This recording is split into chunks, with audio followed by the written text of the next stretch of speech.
नमस्कार, मी पंजाब डक. सगळ्यात जास्त पश्चिम महाराष्ट्र म्हणजे सोलापूर जिल्हा, सांगली जिल्हा, पुणे जिल्हा, सातारा जिल्हा, कुडाळ, कोकणपट्टी, त्याच्यानंतर आपलं धाराशिव जिल्हा, लातूर जिल्हा, बीड जिल्हा, अहिल्यानगर, म्हणजे ह्या पट्ट्यामध्ये काही काही ठिकाणी अति मुसळधार पाऊस पडणार आहे. म्हणून ह्या जिल्ह्यातल्या शेतकऱ्यांनी अंदाज लक्षात घ्यायचा.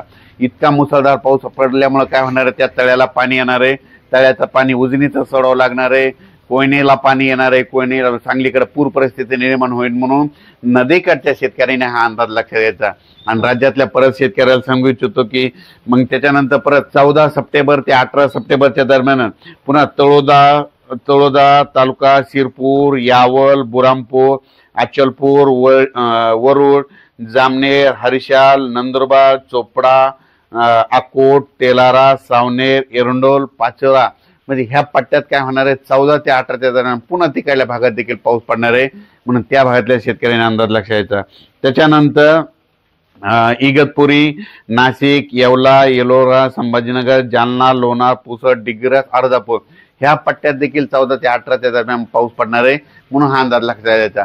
राज्यातल्या सर्व शेतकऱ्याला सांगू इच्छितो की हा परतीचा पाऊस आहे. परतीचा पाऊस जोरदार पडणार आहे. ठिकठिकाणी मुसळधार पडणार आहे, कुठं अतिमुसळधार पडणार आहे, कुठं रिमझिम पडणार आहे. म्हणून हे अंदाज लक्षात घ्यायचा. राज्यात आता सविस्तर सांगतो.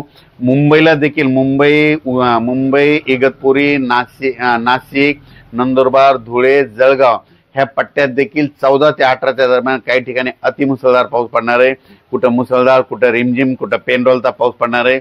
म्हणून शेतकऱ्यांनी आणि जनतेने हा अंदाज लक्षात घ्यायचा. त्याच्यानंतर कोकणपट्टीला देखील संपूर्ण त्या कोकणपट्टीच्या जिल्ह्यामध्ये चांगला जोराचा पाऊस पडणार आहे. म्हणून कोकणातल्या सगळ्या शेतकऱ्यांनी अंदाज लक्षात घ्यायचा. पश्चिम महाराष्ट्रामध्ये सांगली जिल्हा, सातारा जिल्हा, पुणे जिल्हा, अहिल्यानगर, सोलापूर जिल्हा, धाराशिव जिल्हा ह्या सगळ्या जिल्ह्यातला सांगू इच्छितो की 13 ते 18 दरम्यान काही काही ठिकाणी अहिल्यानगरमध्ये देखील मुसळधार पाऊस पडणार आहे. कारण की आतापर्यंत अहिल्यानगर भागामध्ये काही जे भाग आहे समजा त्या भागामध्ये पाऊस पडलेला नाही. पण ह्या पावसामध्ये अहिल्यानगर भागात सगळीकडे शेतातून पाणी बाहेर निघणार, ओढी नाले, नदी नाले एक होणार आहे. म्हणून अहिल्यानगर जिल्ह्यातल्या सर्व तालुक्यातल्या शेतकऱ्यांनी हा अंदाज लक्षात घ्यायचा. साताऱ्याकडे देखील सातारा जिल्ह्यात खूप मोठा पाऊस पडणार आहे. सातारा जिल्ह्यातल्या शेतकऱ्यांनी हा अंदाज लक्षात घ्यायचा. पुणे जिल्ह्यामध्ये जितके तालुके तितके जिल्हे तितकं सगळीकडे पुणे जिल्ह्यामध्ये 13 ते 18 दरम्यान खूप मोठा पाऊस राहणार आहे. म्हणून हे अंदाज लक्षात घ्यायचा. सोलापूर जिल्ह्यात तर आजच पाऊस सुरू होणार आहे. म्हणून सोलापूर जिल्ह्यामध्ये जितके तालुके आणि भाग आहेत त्या सोलापूर भागामध्ये आज देखील काही काही ठिकाणी अतिमुसळधार पाऊस पडणार आहे. म्हणून हे अंदाज लक्षात घ्यायचा. लातूर जिल्ह्यातल्या शेतकऱ्याला सांगू इच्छितो की लातूर जिल्ह्यात देखील खूप पाऊस मोठा पडणार आहे. म्हणून काही काही ठिकाणी मोठा, कुठं लहान, कुठं कमी, पण त्याच्यामुळे परत तुमच्या मांजरा नदीला पाणी येणार आहे आणि मांजरा धरणाचे परत पाणी सोडावं लागणार आहे. म्हणून हे देखील अंदाज लक्षात घ्यायचा. त्याच्यानंतर संभाजीनगर, जालना जिल्हा आणि परभणी जिल्हा आणि बुलढाणा जिल्हा ह्या जिल्ह्यात देखील म्हणजे आजच पाऊस 13 पासूनच आज पावसाला सुरुवात होणार आहे. 17 तारखेपर्यंत राज्यात दररोज वेगवेगळ्या भागात पाऊस पडणार आहे. म्हणून ह्या 4 जिल्ह्यातले अंदाज शेतकऱ्यांना लक्षात घ्यायचा. त्याच्यानंतर परभणी, नांदेड, हिंगोली, वाशिम ह्या पट्ट्यातल्या शेतकऱ्याला सांगू इच्छितो की म्हणजे आज 17 तारखेपर्यंत या 4 जिल्ह्यामध्ये चांगला पाऊस पडणार आहे. म्हणून हे अंदाज लक्षात घ्यायचा. त्याच्यानंतर सांगायचं झालं तर अकोला जिल्हा, अमरावती, वर्धा, नागपूर, भंडारा ह्या पट्ट्यात देखील 14 ते 18 दरम्यान जोराचा पाऊस पडणार आहे. म्हणून हे लक्षात घ्यायचा.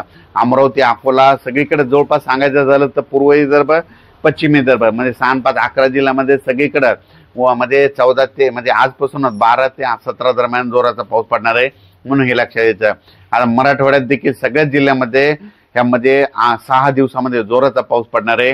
म्हणून मराठवाड्यातल्या सर्व शेतकऱ्यांनी हा अंदाज लक्षात घ्यायचा.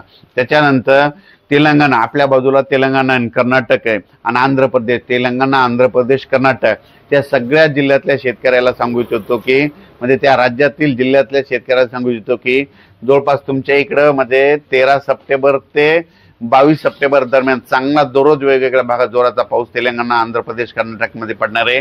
म्हणून हे अंदाज लक्षात घ्यायचा.